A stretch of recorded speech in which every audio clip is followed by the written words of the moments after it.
Apakah Anda tahu tentang internal audit? Apakah Anda juga tahu tentang whistleblowing system? Perkenalkan, saya Rachel sebagai internal auditor PT Isbesit Indonesia. Pada kesempatan kali ini, saya ingin mengajak para Ewindo Academia untuk bersama-sama memahami lebih dalam tentang internal audit. Hai Ewindo Academia, bagaimana kabarnya? Sehat selalu kan? Nah, pada kesempatan kali ini, Ewindo Academy memberikan kesempatan kepada kami untuk menjelaskan terkait materi awareness of internal audit. Dan ini pastinya udah ditunggu-tunggu kan oleh teman-teman biar lebih memahami nih gimana terkait isinya pekerjaan dari tim internal audit. Kita langsung saja, dan terkait agenda apa saja pada training kali ini, kita akan mengetahui terkait point of view dari tim internal audit terhadap rekan-rekan semua. Dan yang kedua yaitu tim dari internal audit terdiri dari siapa saja, dan termasuk juga siklus dari audit seperti apa, prosesnya terkait pelaksanaan audit seperti apa, teman-teman itu pasti akan juga tahu. Bahkan audit activities itu teman-teman akan memahami lah bagaimana langkah-langkah yang kami laksanakan. Kita akan fokus nih pertama dulu terkait point of view. Nah, ini seru nih, kita kan masih di awal ya. Nah, apa sih point of view itu?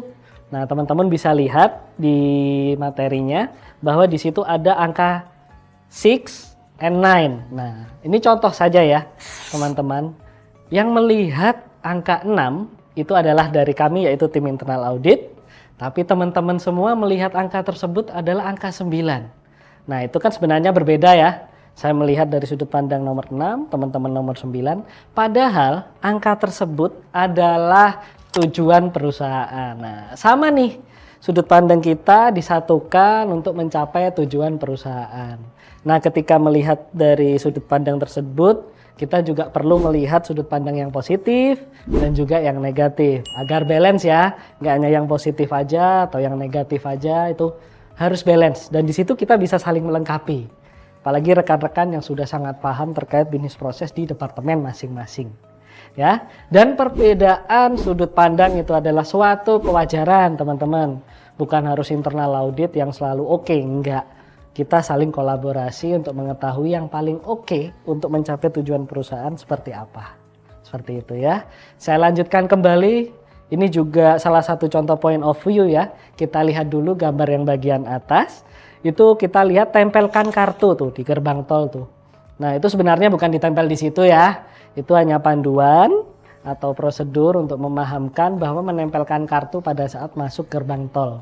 Dan ini memang kalau belum pernah masuk tol emang bingung. Nah, disitulah kita perlu memberikan panduan. Nah, lalu yang kedua, mohon perhatikan tangga. Lah, kalau orang yang memang belum memahami atau gagal paham pasti melihat nih tangganya dilihat, bukan seperti itu ya.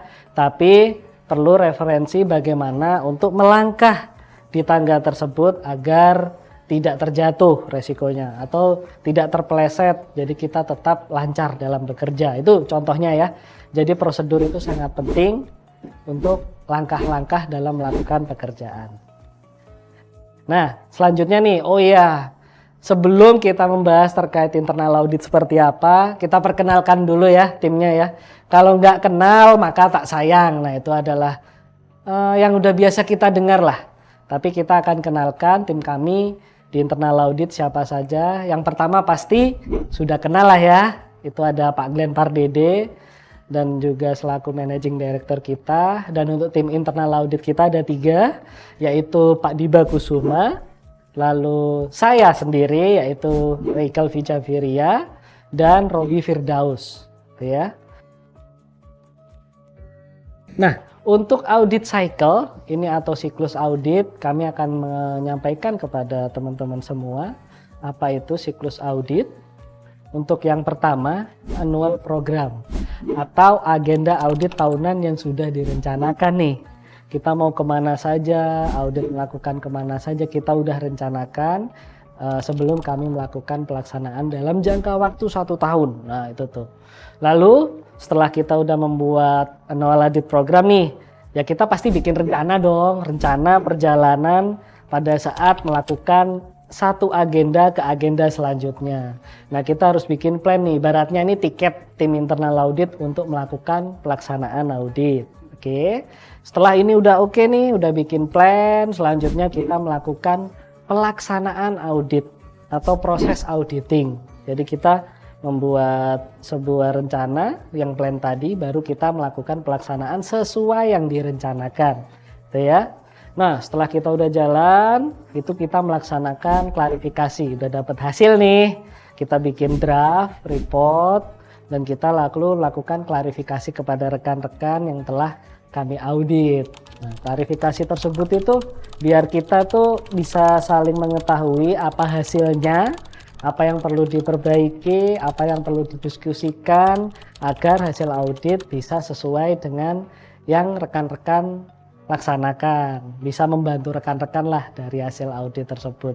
Lalu setelah hasil klarifikasi kita mulai reporting. Jadi kita bikin report, dan setelah bikin report kita sampaikan ke rekan-rekan untuk di follow up dan di monitoring. Itu akan kami lakukan ke teman-teman, karena follow up dan monitoring ini salah satu fungsi agar hasil yang disepakati kita bersama untuk perbaikan bisa dijalankan dengan baik dan tepat waktu. Untuk selanjutnya yaitu terkait audit activities. Jadi aktivitas audit kami seperti apa. Nah, untuk yang pertama, sebenarnya kita ada 4 ya. Tapi untuk yang pertama kita akan jelaskan terkait general audit. Jadi general audit ini adalah pemeriksaan yang dijalankan berdasarkan rencana tahunan atau internal audit program yang saya tadi jelaskan di awal ya, sebelum kita melakukan plan. Nah, itu baik itu cara dengan yang diketahui maupun tidak diketahui oleh auditi, bahkan termasuk proses investigasi nih ketika dibutuhkan. Tergantung case-nya, apakah ini perlu diinvestigasi atau tidak, seperti itu. Lalu yang kedua ISO. Nah, ISO ini itu adalah pemeriksaan audit yang melakukan kolaborasi bersama komite auditor dengan dasar sistem yang sudah kita lakukan tiap tahun ya, yaitu ISO 9001/2015. Ini terkait quality management system dan juga sistem manajemen mutu perusahaan. Lalu juga kita semua ini handling terkait external audit. Jadi external audit juga mengaudit ke perusahaan. Eksternal tersebut biasanya tiap tahun dilakukan oleh SAI Global dan LSSM. Itu yang rutin dilakukan dalam tiap tahun. Lalu yang ketiga, nah ini seru nih. Nanti di selanjutnya kita akan ada materi khusus yang membahas terkait safe room. Safe room ini mengelola dan melakukan koordinasi dengan pihak ketiga loh. Ini adalah independent vendor. Jadi yang menerima informasi adalah tim independen, yaitu vendor. Lalu pelaporan ini juga dilakukan pengawalan sampai laporan dinyatakan close. Yang keempat, kita juga bekerja sama dengan banyak departemen untuk melakukan kolaborasi nih guys. Jasa konsultasi pun dan kolaborasi antar departemen itu sudah sering kita lakukan, sehingga kita saling diskusi untuk menyampaikan point of view tadi. Point of view itu kita diskusi, perbedaan kita samakan, tujuannya agar pencapaian perusahaan, mengarahnya juga seperti itu, dan juga pelaksanaan proses bisnis perusahaan ini dapat diminimalisir resikonya, seperti itu. Untuk selanjutnya kita akan membahas tanggung jawab nih dari internal audit. Yang tadi udah dibahas, yang pertama yaitu menyusun dan melaksanakan internal audit program tahunan. Untuk yang kedua, memeriksa, menguji, mengevaluasi pelaksanaan pengendalian intern dan sistem manajemen risiko. Untuk yang ketiga, itu memberikan saran, terus rekomendasi perbaikan yang dapat diimplementasikan nih oleh departemen. Itu yang paling penting. Karena sudut pandang kami udah diwajibkan untuk objektif. Seperti itu. Lalu yang keempat, sudah semua nih pelaksanaan, kita lanjut ke membuat laporan audit dan menyampaikan laporan tersebut kepada user dan direktur atau direksi. Lalu memantau nih, yaitu tadi seperti yang sudah dijelaskan, memantau, menganalisis, melaporkan pelaksanaan tindak lanjut perbaikan yang telah disarankan dan disepakati. Untuk selanjutnya yaitu kewenangan. Kewenangan yaitu dari kami mengakses seluruh informasi yang relevan agar mendapatkan hasil yang lebih oke untuk rekomendasi yang bisa diterapkan oleh rekan-rekan semua, dan juga melakukan komunikasi nih secara langsung dengan user ataupun direktur. Lalu yang ketiga, melakukan koordinasi kegiatannya dan kegiatan auditor eksternal. Lalu memiliki kebebasan dalam menerapkan metode, cara, teknik, dan pendekatan audit yang akan dilakukan. Bahkan berkoordinasi ataupun menunjuk konsultan yang independen untuk membantu atau melaksanakan tugasnya. Untuk selanjutnya, mengenai ruang lingkup. Jadi ruang lingkup ini aktivitas apa saja sih yang dilakukan oleh internal audit? Kalau kami secara umum kita melakukan aktivitas operasional nih dalam kegiatannya. Jadi semua kegiatan operasional yang ada di perusahaan itu secara langsung maupun tidak langsung yang menimbulkan potensi resiko. Nah, resiko tersebut kita harus minimalisir atau hilangkan karena itu sangat penting untuk berjalannya operasional perusahaan. Nah, untuk peningkatan kepatuhan ini lebih mengarah kepada ketentuan yang berlaku.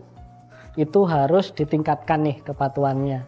Seperti peraturan yang di internal ataupun ya dari eksternal juga melalui aktivitas audit dan investigasi. Untuk selanjutnya yaitu terkait pelaporannya. Ini adalah salah satu bentuk laporan akhir.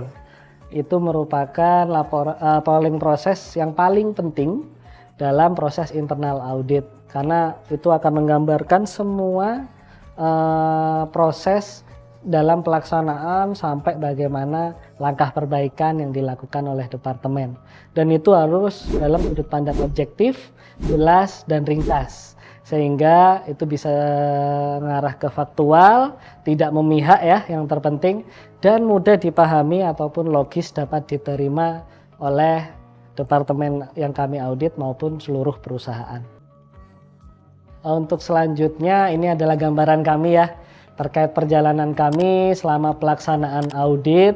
Jadi kami juga ada ke lapangan, ke produksi, dan juga kami ke warehouse, baik ke warehouse yang di gudang benih maupun gudang finish good. Bahkan kami juga bertemu dengan dealer, sub-dealer, ataupun kolaborasi dengan pihak eksternal dalam melakukan pelaksanaan audit yang lainnya. Nah, seperti juga contohnya kita ke LSSM yang ke perusahaan dan juga SI Global yang melakukan audit ke perusahaan. Untuk materi terkait internal audit, gambaran internal audit sudah saya rasa cukup penjelasan dari kami dan semoga bisa dipahami oleh rekan-rekan semua.